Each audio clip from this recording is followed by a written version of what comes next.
여러분 한 주 한 더 잘 보내셨습니까? 10월 둘째 주 영도성결교회 푸른 천소년부 예배를 시작하려고 합니다. 여러분들의 마음을 가다듬고 함께 예배했으면 좋겠습니다. 우리 10월의 인사를 함께 하겠는데요. 사회 질서에 대한 인사를 서로 나누겠습니다. 시작. 당신의 삶은 어떠했습니까? 예, 우리의 10월의 인사는 이 질문입니다. 우리의 삶이 어떠했는지 돌아볼 수 있는 그런 귀한 질문인 것 같습니다. 사도신경하심으로 우리의 신앙을 고백하겠습니다.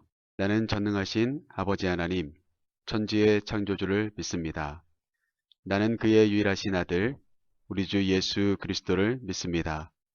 그는 성령으로 잉태되어 동정녀 마리아에게서 나시고 본디오 빌라도에게 고난을 받아 십자가에 못 박혀 죽으시고 장사된 지 사흘 만에 죽은 자 가운데서 다시 살아나셨으며 하늘에 오르시어 전능하신 아버지 하나님 우편에 앉아 계시다가 거기로부터 살아있는 자와 죽은 자를 심판하러 오십니다. 나는 성령을 믿으며 거룩한 공교회와 성도의 교제와 죄를 용서받는 것과 몸의 부활과 영생을 믿습니다. 아멘. 오늘도 경배와 찬양을 함께 하려고 합니다. 오늘은 특별히 옹기장이 경배와 찬양팀의 찬양을 두 곡 함께 하려고 합니다.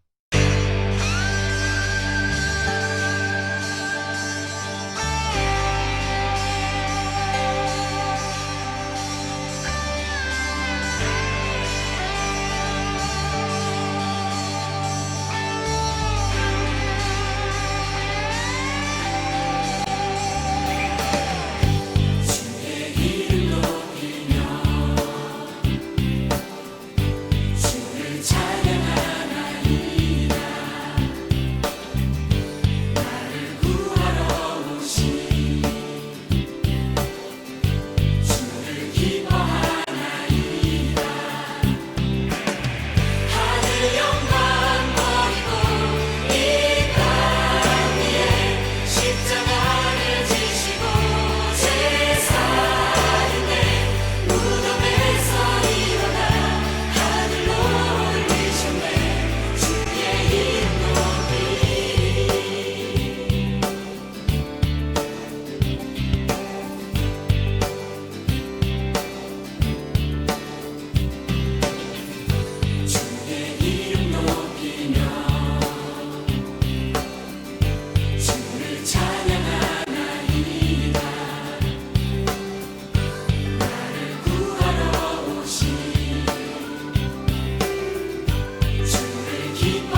아멘. 우리의 모든 것을 위해서 이 땅에 오신 예수님을 우리가 함께 영광 돌리는 시간이 예배 시간인 것 같습니다.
가지고 나아가십시오.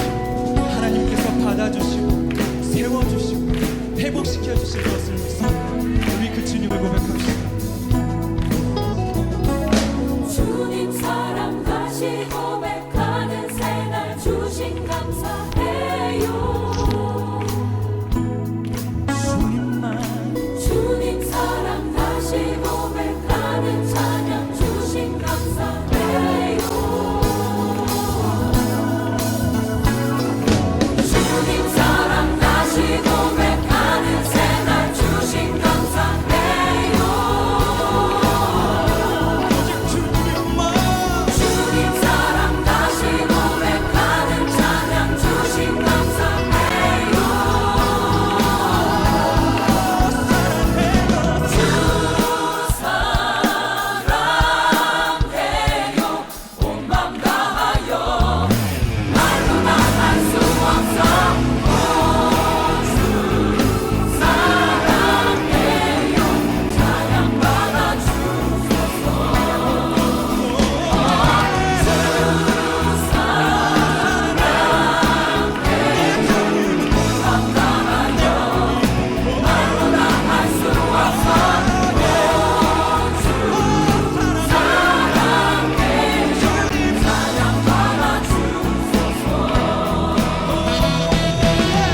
우리를 받아주시고 쓰러진 나를 일으켜 세우시며 나를 회복시키시고 나에게 채우시는 주님, 그 주님을 찬양합니다. 그 주님의 이름만을 높입니다. 그 주님만 만나기를 원합니다. 그 주님만 내 삶의 주인이 되시기를 간절히 소원합니다. 할렐루야, 할렐루야.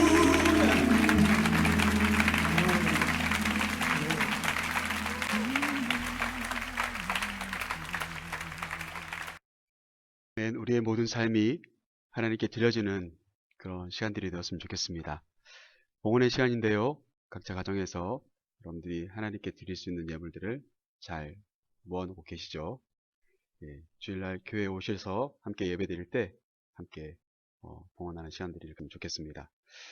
두 번째 주일을 맞이해서 회복의 기도를 함께 합심하여서 기도하도록 합니다. 앞에 있는 기도의 제목들을 함께 보시면서 기도하기 원합니다. 우리가 코로나19 바이러스를 이겨내고 예전의 일상의 삶이 회복될 수 있도록 학교 생활과 가정 생활의 속에서도 뭔가 지혜로운 삶이 이루어질 수 있도록 특별히 우리들 예배의 삶이 멈춰지지 않도록 마지막으로는 여러분들 매 순간순간마다 하나님 주신 계획과 선택을 다르게 하면서 하나님께 영광되는 삶을 살아갈 수 있도록 도와주옵소서. 다시 한번 우리 손에 이어서 겹치면서 기도를 하겠습니다. 참 좋으신 하나님 아버지 감사합니다. 오늘 하나님 주님 전에 우리가 함께 모여서 예배하지 못하고 각자의 가정에서 하나님 또 각자의 삶의 위치에서 하나님께 예배하고 있습니다. 하나님이 모든 예배의 시간들을 하나님께서 기억하여 주시기를 원합니다. 아버지 하나님, 무엇보다도 코로나19 바이러스를 이겨낼 수 있도록 우리의 몸과 우리의 마음을 강건케 붙잡아 주시고, 무엇보다도 우리의 영혼이 하나님이 코로나 바이러스로 인하여서 흩어지지 않도록 하나님께서 붙잡아 주시고 인도하여 주시옵소서.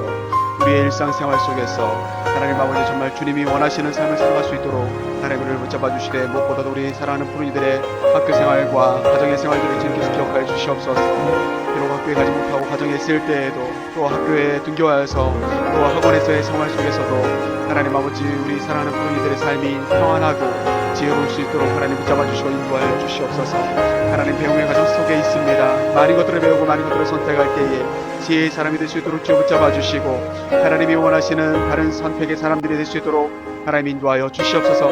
무엇보다도 하나님 아버지 우리 모두가 예배의 삶을 하나님 멈추지 않길 원합니다. 아버지 하나님, 진정한 하나님 아버지 영과 진리로 예배하는 자들이 될 수 있도록 도와주시옵소서. 우리의 삶이 예배가 될 수 있도록 도와주시고 하나님이 잃어버리지 않도록 하나님께서 인도해 주시옵소서. 멈추지 않는 우리 예배와 우리의 찬양과 우리의 기도가 있을 수 있도록 하나님 인도해 주시옵소서. 비록 하나님 아버지 함께 드리지는 못하지만, 하나님 아버지 장소는 다르겠지만 그럼에도 불구하고 우리가 있는 그곳에서 예배할 때에 하나님 아버지 주님께서 우리의 예배를 받으시며 우리 하나님 아버지 말씀 가운데, 기도 가운데, 찬양 가운데 역사하시는 하나님을 경험할 수 있는 귀와 복된 우리 모두가 될 수 있도록 역사해 주시옵소서. 특별히 이 한 주간도 하나님 아버지를 사랑하는 푸른이들의 모든 선택과 하나님 모든 계획이 선하게 하시고 하나님 기뻐하시는 일들을 바르게 하나님 인도하여 주셔서 이끌어갈 수 있는 귀한 하나님의 사람들이 될 수 있도록 역사해 주시옵소서. 하나님께 영광 돌리는 하나님의 사람들이 될 수 있도록 인도하여 주시옵소서. 사랑하는 우리 가족들과 사랑하는 하나님 아버지 우리 친구들과 하나님 우리 사랑하는 교우들 모두가 하나님 아버지 정말 우리 푸른이들 모두가 하나님 주님 안에서 늘 강건케 주님께서 인도해 주시는 그 귀한 삶들을 살아갈 수 있도록 역사하여 주시고, 하나님 아버지 이 시간에도 우리가 함께 드리는 기도를 들으시며 우리의 마음속에 평안을 주시며, 아버지 하나님 비록 우리가 하나님 잘하는 기도가 아니라 할지라도 하나님 이 기도의 제목들이 하나님 우리 마음 중심에 새겨지고 하나님 아버지 주님의 보좌를 흔들 수 있는 그러한 기도가 될 수 있도록 하나님 성령으로 역사해 주시고 강권하여 주시옵소서. 우리의 기도를 들으시는 하나님, 우리 예배를 받으시는 하나님, 우리가 하나님 아버지여 이렇게 하나님 아버지와 함께 만나지 못하며 예배할 줄을 누가 알았겠습니까? 그럼에도 불구하고 하나님 이 모든 것들마저도 우리가 이겨낼 수 있는 지혜의 사람들 될 수 있도록 하나님 아버지 주님 붙잡아 주시고 역사하여 주시옵소서. 우리 예배를 받으시는 예수님의 이름으로 기도하옵나이다. 아멘.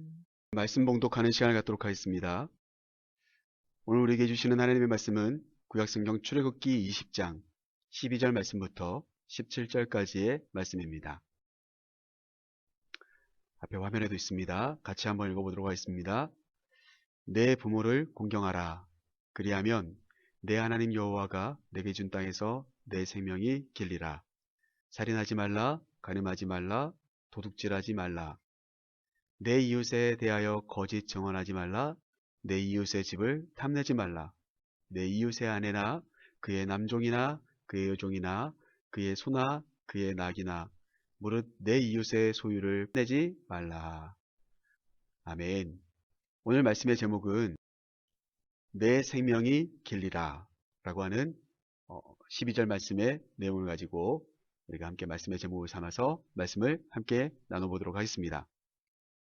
우리가 지난 시간에는 예수님께서 말씀하셨던 마태복음의 말씀과 우리가 함께 나누려고 했던 로마서 말씀을 가지고 우리가 마땅히 세상에 내야 될 것들은 세상에 해야 될 도리는 행하고, 그리고 하나님께 영광 돌려야 될 부분은 하나님께 영광 돌려야 된다라고 하는 영적인 것과 세상 것에 대해서 우리가 함께 우리의 책임이 있음을 하나님의 말씀을 통해서 함께 나누었습니다.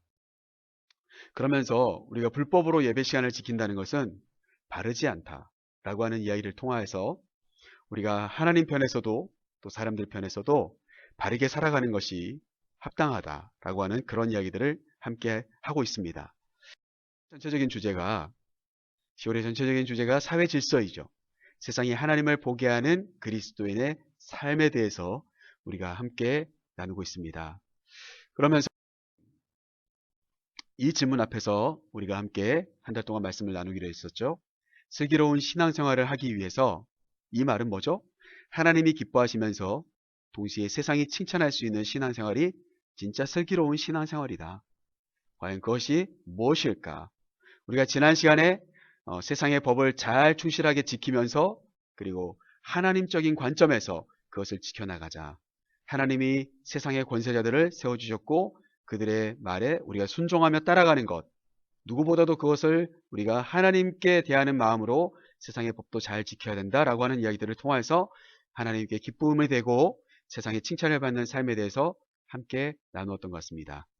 이제 오늘 우리는 출애굽기 20장 말씀을 통하여서 우리가 함께 말씀들을 나누면서 과연 하나님께 그리고 사람에게, 세상에게 칭찬받는 슬기로운 신앙생활이라는 것은 무엇일까?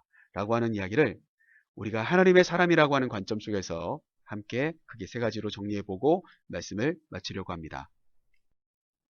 자, 첫째, 한번 읽어보겠습니다. 시작. 하나님의 사람은 하나님을 위해 일합니다. 아멘. 그렇죠. 우리가 하나님의 사람이라면 슬기로운 신앙생활을 통하여서 우리가 하나님의 사람답게 하나님을 위해 일할 줄 알아야 합니다. 하나님이 기뻐하시는 일이 뭘까?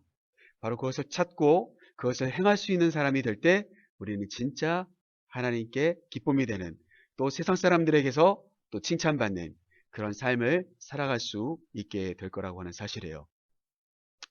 자, 우리가 하나님의 기쁨이 되는 일을 찾아야 됩니다. 우리 특별히 고3 수험생들, 또 우리 언니 오빠들이 이제 여러 가지로 사회적인 것들, 또 이제 진학을 문제를 놓고 여러분들 고민하고 있을 텐데, 여러분이 앞으로 어떤 일을 하는 것이 하나님의 기쁨이 될 것인지 여러분이 진지하게 고민하면서 하나님이 여러분들에게 주시는 마음을 가지고 잘 선택할 수 있는 그런 시간들이 되었으면 좋겠습니다. 오늘 그러한 이야기를 함께 나누기 위해서, 오늘 본문을 중심으로 함께 이야기를 나누기 위해 오늘 본문을 뒷받침하는 이야기를 여러분들과 함께 나누면서 이 이야기들을 함께 풀어가 보려고 합니다. 자, 여러분 알다시피 여러분 영화 이집트 왕자의 한 컷을 가지고 왔는데요. 애굽왕의 바로가 있었습니다. 이 애굽왕의 바로가 이스라엘 백성들이 번성한 것을 굉장히 싫어했죠. 사실 이스라엘 백성들이 원래부터 애굽에서 살았던 사람들은 아니지 않습니까? 여러분들이 잘 알다시피 모세라고 하는 이야기를 들려주기 전에 먼저 꿈의 사람 요셉에 대한 이야기들을 이집트 왕자라고 하는 애니메이션을 통해서 우리는 볼 수가 있었죠.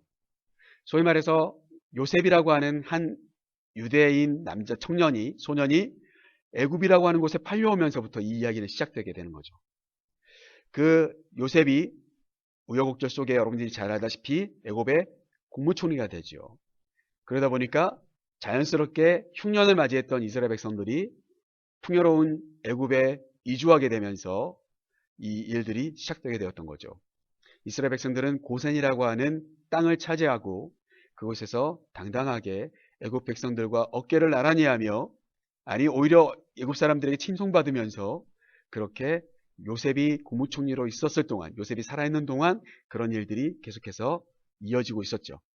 그러다가 요셉이 죽자 애굽의 바로 왕이 생각할 때 이제 요셉도 죽었는데 이스라엘 백성들이 여전히 애굽에서 번듯하게 자신의 나라의 사람들보다 더 풍성하게 살아간다는 거예요. 더 종족도 많이 번성하면서 살아간다는 거예요. 그것을 애굽 왕 바로가 막기 위해서 어떻게 합니까? 자신들의 이익을 얻고 싶은 마음으로 비돔과 라암셋이라고 하는 두 성을 쌓는 노예로 이스라엘 백성들을 일삼기 시작합니다. 바로 그러한 이야기들이 바로 전개되어지게 되는 거죠.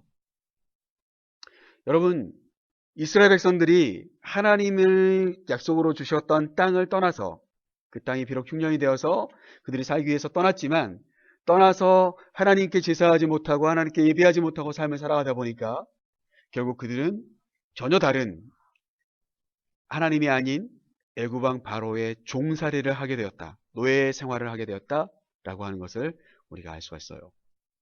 하나님의 사람답지 못한 결론을 이들이 얻게 되었다는 거죠. 사랑하는 우리 프로이들과 우리 선생님들과 목사님은 하나님의 사람답게 하나님의 일을 또 하나님을 위한 일을 할 줄 알아야 합니다. 물론 애굽에서 그들이 계속해서 살아가야 된다면 바로의 말에 순종하는 사람들이 되긴 돼야 되겠죠. 그러나 그들이 바로의 노예가 되어지는 것은 하나님이 원하셨던 일은 아니었다라고 하는 것을 우리가 잘 알 수가 있어요.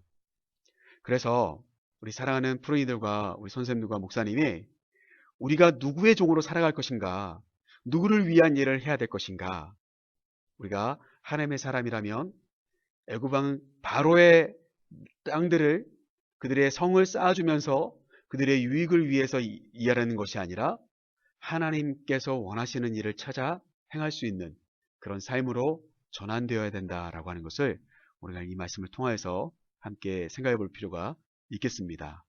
우리의 마음의 질서는요, 우리가 누구인자, 우리가 하나님의 사람이라면 하나님의 사람답게 하나님을 위해 일하는 사람이어야 됩니다. 자, 그렇다면 과연 이제 그런 하나님의 사람으로 우리가 살아가려면, 우리가 전환하려면 어떻게 해야 될까? 둘째, 한번 읽어보겠습니다. 하나님의 사람은 하나님의 인도와 훈련을 받습니다. 아멘.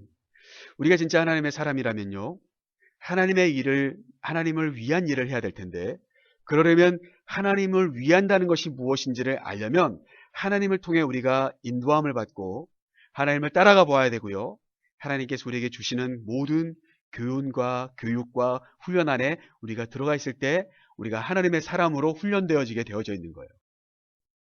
여러분, 목사님이 군대 생활을 해봤는데요, 군대에 입대한 군인은요, 이 세상에서 목사님도 공부하다 갔었으니까요, 공부하고 펜을 굴리는 그런 훈련을 하는 게 아니잖아요. 총을 들고 전쟁에 났을 때를 대비하는 훈련들을 하게 되는 거예요. 그래서 군인이 되어지는 거죠. 마찬가지로 우리가 하나님의 사람이라면 하나님의 훈련 안에 들어가서 하나님의 인도하심 안에 들어가서 하나님의 훈련과 인도함을 받으면서 하나님의 사람으로 단련되어지는 그런 과정들이 필요하다는 것을 알 수가 있다는 사실이에요. 아까 이집트 왕자의 이야기를 이어서 해볼게요. 모세라고 하는 사람을 하나님은 선택하시죠. 그 모세의 이름의 뜻은 물에서 건진 자입니다. 여러분들이 일일이 목사님 다 설명드리지 않겠습니다. 그런데 그 물에서 건진 자가 애굽의 노예에서 하나님의 백성, 애굽의 노예 생활 속에 빠져있는 하나님의 백성을 하나님의 백성답게 건져내주게 하나님은 그 모세라고 하는 사람을 세우셔서 이제 이 애굽 땅에 10가지 재앙을 내리시는 장면들을 우리가 확인해 볼 수가 있어요. 그 10가지 재앙은 왜 하나님이 내리셨을까요? 두 가지 의미가 있습니다. 첫 번째는 이스라엘 백성들에게 그들이 믿고 있지 않았던 그 하나님이라고 하는 분이 살아있고 자신의 백성인 이스라엘 백성들을 하나님의 백성의 자리로 옮기고 싶어 한다라고 하는 것을 강하게 보여주기 위한, 하나님의 살아계심을 보여주기 위한 장면이었다, 그렇게 말할 수 있습니다. 두 번째로 이 10가지 재앙을 통해서 애굽에 있었던 바로와 애굽의 사람들은 이제 더 이상 이스라엘 백성들을 그들의 노예로 부릴 수 없다라고 하는 이스라엘 백성들에 대한 포기, 바로 그러한 마음을 갖게 만드는 그 내용이 바로 10가지 재앙이었다라고 하는 거예요. 자, 그래서 10가지 재앙이 있은 후에 출애굽하는 이스라엘 백성들의 모습을 우리가 발견할 수가 있죠. 그들은 이제 더 이상 노예로 그들의 일을 하지 않아도 됩니다. 이제 하나님께서 그들에게 주겠다고 했던 약속의 땅으로 그들의 삶의 터전을 옮겨가면 되는 것이었습니다. 바로 그렇게 이스라엘 백성들은 하나님의 사람답게 하나님께서 주시고자 하는 땅에 가서 하나님의 사람답게 삶을 살아갈 수 있게 되었다는 사실이에요. 그런데 비록 출애굽을 했지만 그들 앞에 굉장히 큰 위기가 닥쳐오죠. 중요한 것은 육지의 길을 행하게 되면 그들은 강대국 블레셋 땅을 지나가야만 됩니다. 그래서 그들은 바닷길을 향해 걸어가고 있었는데 뒤에 쫓아오던 애굽의 군대의 병거가 있었다는 거예요. 여러분도 잘 알다시피 이 그림에 나와 있는 것처럼 하나님은 모세의 지팡이를 바다를 향하여 가리킬 때 이 홍해가 갈라지는 그런 놀라운 기적을 일으키시면서 이스라엘 백성들을 가나안 땅을 향할 수 있도록 인도해 주십니다. 여러분, 하나님의 사람이라면 하나님께서 나를 도와주실 거라고 하는 믿음뿐만이 아니라 바로 이러한 경험들이 삶에 있어져야 된다는 거예요. 바라는 우리 푸른이들의 삶에 지금 가로막고 있는 여러 가지 블레셋 군대, 또 애굽의 군병들, 또 앞에 놓여져 있는 홍해와 같은 여러분이 풀 수 없는 여러 가지 문제들이 있을 때 여러분 하나님께 의지하고 여러분이 하나님께 손을 들고 기도하여 하나님께서 여러분들에게 하나님이 원하시는 방법대로 여러분들을 안전하게 인도하시는 삶의 주인공들이 다 되시기를 주님의 이름으로 축복합니다.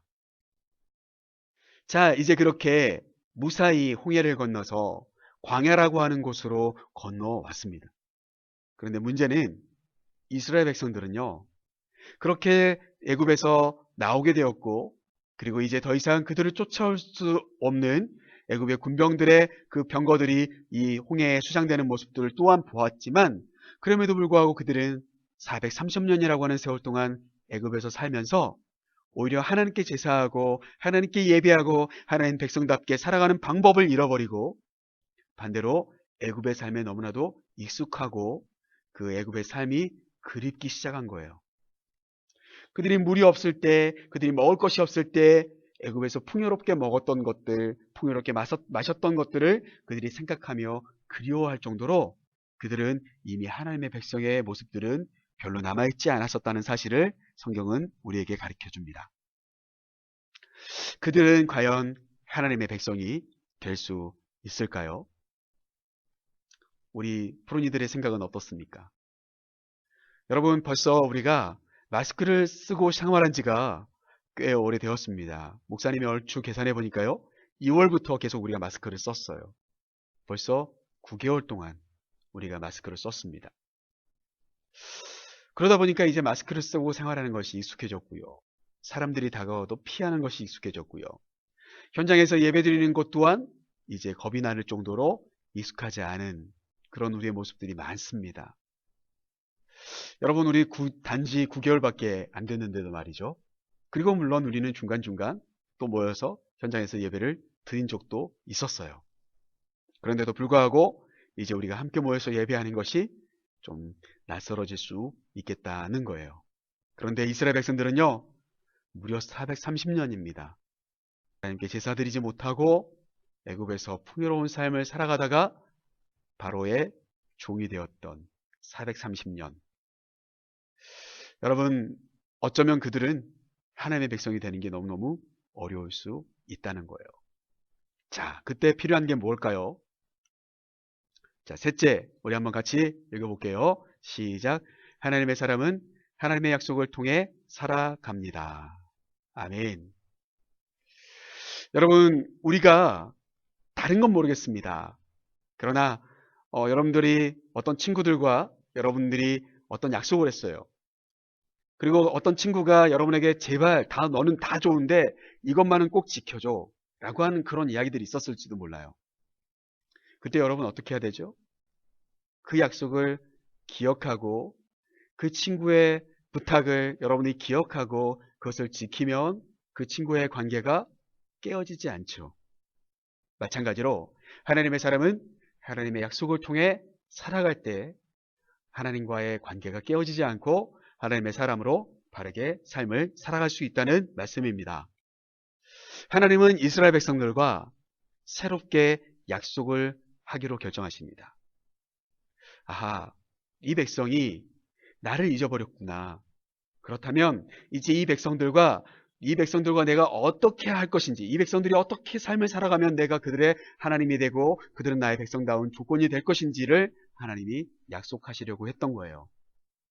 바로 그 내용이 무려 40일 동안 시내산에 올라가서 하나님께 기도하면서 모세가 받아서 내려온 2개의 돌판에 하나님이 직접 새겨주신 하나님의 약속의 말씀들이었다는 것입니다. 여러분이 너무너무 잘 알고 있는 10계명이 새겨진 2개의 돌판이죠. 과연 이렇게 글씨가 써있지는 않았겠죠. 아마 그 당시에 하나님께서 히브리어로 이 내용을 기록해 주셨을 것입니다. 이스라엘 백성들이 사용하는 언어가 히브리어였으니까요. 그들이 너무나도 잘 알아볼 수 있을 정도로 하나님은 그 말씀을 새겨주셨고요. 그런데 오늘 우리는 그 중에서 첫 번째부터 4번째 계명, 이 5번째부터 10번째 계명, 이렇게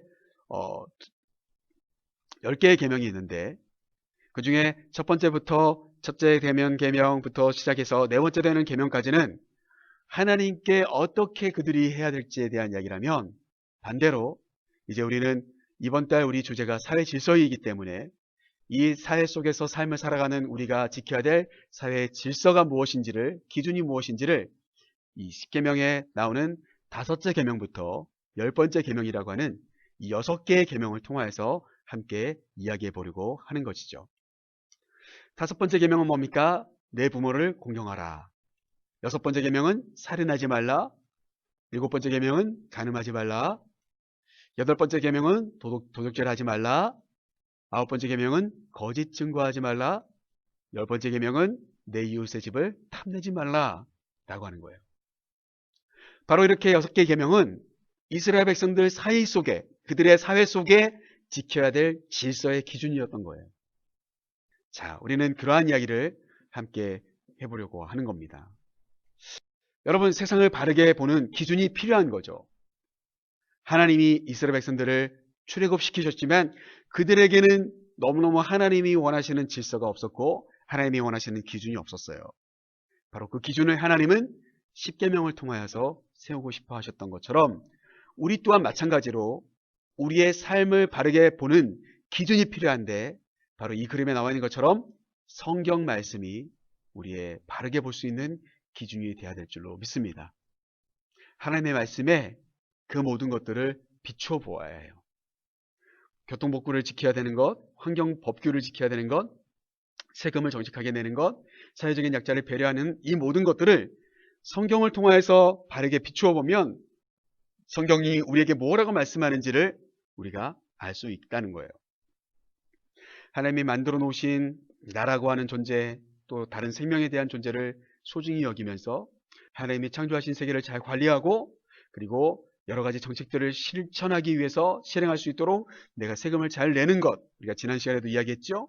그리고 하나님의 백성으로서 진실하게 우리가 삶을 살아가면서 나의 이웃들의 몸을 내 몸과 같이 사랑하라고 하는 하나님의 말씀을 기억하면서 우리의 삶을 살아간다면 교통법규, 환경법규, 세금을 내는 것, 사회적인 약자를 배려하는 이 모든 일들이 바르게 그 기준으로 지켜지게 될 거라는 사실이죠.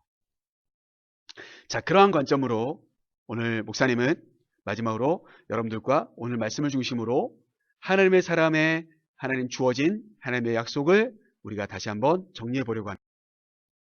자, 12절 말씀에 보면 내 이웃을 공경하라, 내 부모를 공경하라.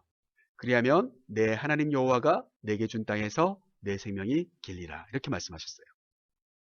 이것을 우리가 요즘 말로 하면 어떻게 이야기할 수 있을까요? 대략 이런 거죠. 노인을 학대하지 말라, 이런 거예요. 요즘 있죠? 젊은이들이 부모님을 막 때립니다. 심하게는 죽여요. 보험금을 타갑니다. 부모님의 말씀에 순종하지 않는 건 기본이고요. 부모님을 무시하고 부모님이 약해지면 때리기도 하고 학대해요. 그런 노인 학대가 12절 말씀에 나와 있는 다섯 번째 계명이죠. 부모를 공경하라고 하는 이 말씀에 반대되는 그런 사항이라는 것을 우리가 알 수가 있죠. 13절 말씀에 나오는 살인하지 말라. 이 말씀은 어떤 것과 이어질까요? 부실공사? 뭐 이런 이야기죠. 여러분, 여기서 살인이라고 하는 것은 꼭 사람을 죽이는 것을 이야기할 수 있습니다. 맞습니다. 그런데 반대로 우리가 우리의 역할을 등한시해서 그것으로 인해서 사람들이 죽게 되었어요.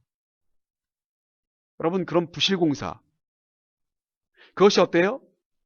그것이 사람들을 죽이는 일이에요. 자신의 역할에 충실하지 못합니다. 이익을 보기 위해서 많은 것들을 빼돌리고 그리고 정직하게 여러 가지 일들을 행하지 못합니다. 결국 나만 아니면 되고요. 나는 이익을 누리면 되고요. 다른 사람들의 생명은 안중에 없는 그런 모습이죠. 그게 바로 다른 사람들을 경시하는, 생명을 경시 여기는 부실공사. 여러분, 바로 그러한 것들이 될 거라고 생각되어집니다. 14절 말씀에 나와 있는 것처럼 간음하지 말라라고 하는 말씀이 있어요. 이 말씀을요, 여러 가지로 해석할 수 있어요. 여러분, 여기서 말하는 간음이란 뭘까요? 성적인 타락을 이야기하는 거예요. 맞습니다.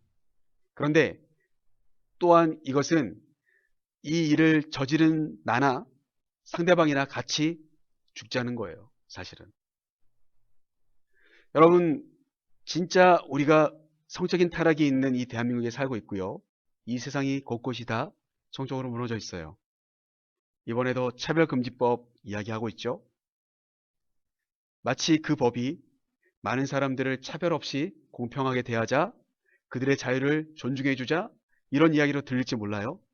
그러나 그 이면을 살펴보면 이제 차별금지법이 통과되면 동성애도 허락이 되어지고 허용이 되어지고 공개적으로 수많은 사람들의 성적인 타락이 올 것이 분명하고요. 그리고 목사님은 이것을 이렇게 이야기할 수 있을 것 같아요. 음주운전과 같은 것. 내가 즐거우면 내가 즐겁기 위해 술을 마시고 내가 편리하게 운전하는데 무슨 상관이야. 그런데 결국 음주운전의 그 참상을 여러분 아시죠?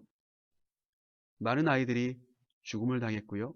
많은 사람들이 가정을 잃고 부모를 잃고 자녀를 잃는 슬픔으로 이어지게 되는 것. 그게 바로 간음이라고 하는, 자신의 쾌락을 쫓아가며 내가 즐겁기 위해 살아간다는데 무슨 상관이야? 라고 하는 그런 인간의 생각과 이어지고 있다라고 목사님 그렇게 생각되어집니다. 무책임하죠. 자, 15절 말씀을 한번 보면 도둑질하지 말라라고 이야기했어요. 여러분, 이건 어떤 말로 설명할 수 있을까요? 목사님은 문득 이런 생각이 들었습니다. 불법 콘텐츠를 다운로드하는 거. 여러분도 혹시 그렇게 해보신 적이 있지 않으십니까? 불법으로 어떤 것들을 다운로드 받는 거예요. 음악이라든지 영화라든지 여러 가지 것들을. 공정하게 어떤 대가를 지불하지 않고 다른 사람들이 만들어 놓은 것들을 내가 불법으로 사용하는 거죠. 그게 사실은 도둑질이더라고요. 자, 이어지는 16절 말씀을 한번 볼까요? 내 이웃에 대하여 거짓 증거하지 말라. 여러분, 이건 뭘까요? 목사님이 이것을 많은 사람들을 죽음으로 몰아가는 악플달기라고 생각되어집니다. 이웃에 대한 거짓 증거.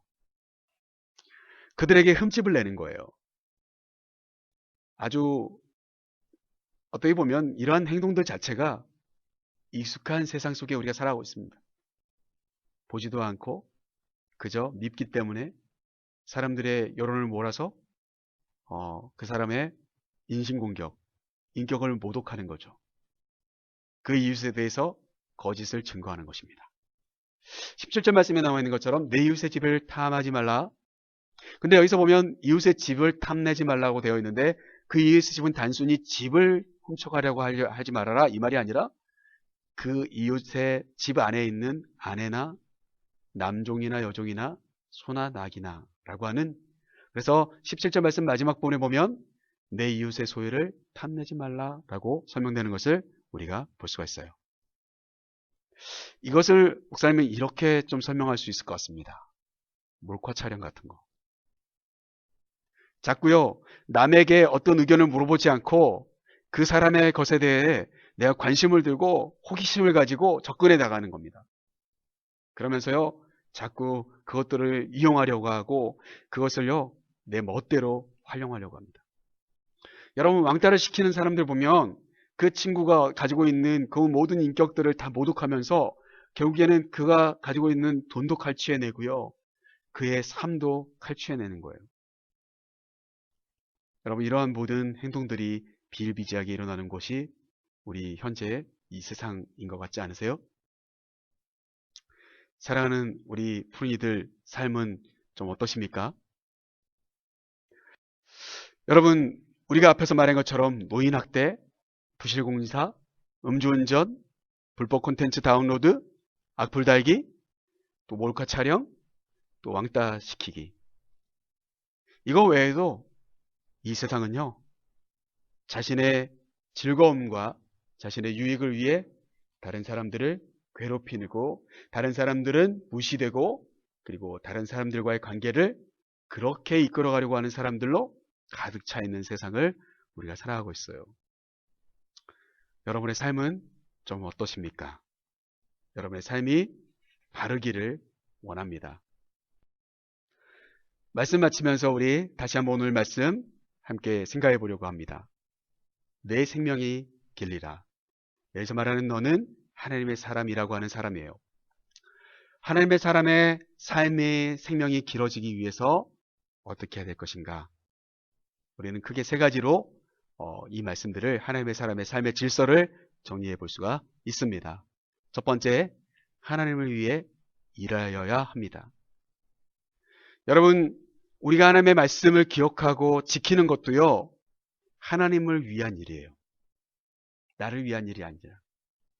그러기에 우리는 하나님의 말씀을 기억하고 지키는 삶을 살아가야 될 것입니다. 하나님의 인도와 훈련을 받아야 합니다. 여러분, 아까도 말씀드렸던 것처럼 430년 동안 애굽의 삶을 살아갔던 이스라엘 백성들이 하나님이 주셨던 이 십계명을 지키기는 그렇게 쉽지 않았을지 몰라요. 그러나 하나님의 사람이라면 이것을 지키기 위해 자신을 쳐서 자신의 마음을 다스려서 자신의 삶을 가꾸어 나갈 수 있는 사람이 돼야 되지 않았을까요? 자, 마지막으로 하나님의 약속을 통해 삶을 살아가야 됩니다. 하나님께서 주신 약속, 하나님께서 말씀하신 질서, 바로 그것을 지키는 것, 그게 하나님의 사람의 삶의 모습이어야 되고 하나님의 사람의 특징이 돼야 될 줄로 믿습니다. 우리 사랑하는 푸른 청소년부 친구들, 그리고 우리 선생님들과 목사님이 바로 하나님을 위해 일하기 위한 사람들, 또 하나님의 인도와 훈련을 받으며 하나님의 사람으로 조금씩 더 성장하는 사람들, 그리고 하나님의 약속을 잘 기억하고 그것을 통해 우리의 삶을 바라보고 실천해 나갈 수 있는 사람들이 되어서 저 여러분의 생명이 길어질 수 있는, 우리의 삶이 유익할 수 있는 그런 삶의 주인공들이 다 되시기를 주님의 이름으로 축복합니다. 파송의 시간을 갖도록 하겠습니다. 하나님의 사람으로 세워진 여러분을 세상으로 파송합니다. 한 주간의 삶에서 하나님을 기쁘시게 하는 삶을 살아갑시다. 아멘. 매일의 삶에서 하나님의 약속을 통해 살아가겠습니다. 아멘.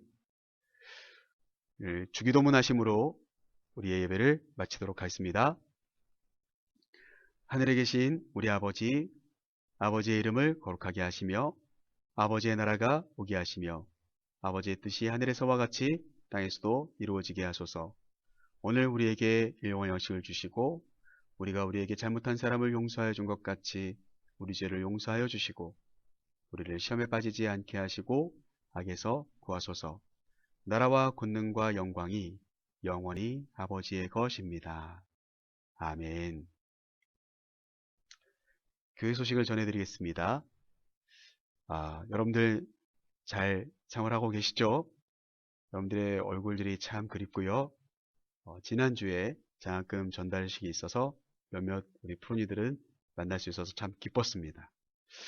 여러분들의 삶 곳곳에서 여러분들 예배하는 삶을 잊어버리지 않기를 원하고요.